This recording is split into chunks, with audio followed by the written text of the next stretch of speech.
खबर कि सभी बैंक खाता धारकों को कैश निकालने पर टैक्स लगेगा पूरी तरह से सही नहीं है। अधिकांश छोटे नकद निकासी पर कोई नया टैक्स नहीं लगाया गया है।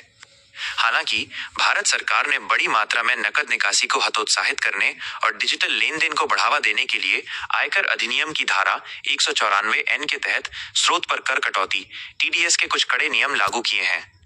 ये नियम सभी खाता धारकों पर लागू नहीं होते, बल्कि उन पर लागू होते हैं जो एक वित्तीय वर्ष में बड़ी राशि निकालते हैं। कैश निकालने पर TDS के नियम, धारा 194N। कैश निकालने पर TDS tax deducted at source तभी काटा जाता है जब आप एक वित्तीय वर्ष फाइनेंशियल ईयर में अपने सभी बैंक डाकघर खातों से एक निश्चित सीमा से अधिक नकद निकालते हैं। यह टैक्स नहीं बल्कि एक टैक्स कटौती है।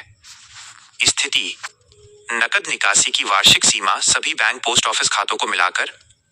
TDS की दर: स्थिति 1: यदि आपने पिछले 3 वर्षों का ITR दाखिल किया है, 1 करोड़ रुपए से अधिक की निकासी पर 2%।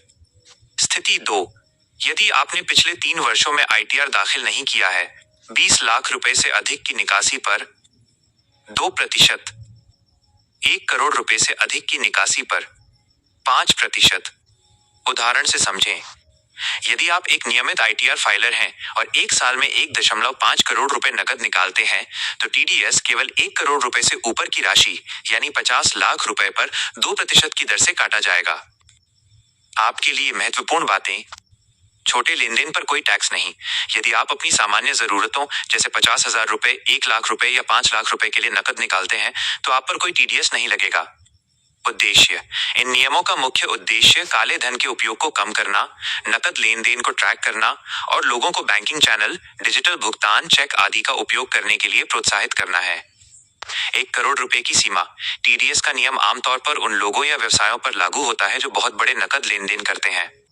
निष्कर्ष: सभी बैंक खाता धारकों को कैश निकालने पर टैक्स लगेगा, ये भ्रामक है। TDS केवल उन पर लागू होता है जो आयकर विभाग द्वारा निर्धारित बहुत बड़ी सीमा 20 लाख रुपए या 1 करोड़ रुपए से अधिक नकद निकालते हैं। क्या आप जानना चाहेंगे कि आयकर विभाग नकद जमा करने पर किन नियमों के तहत निगरानी रखता है?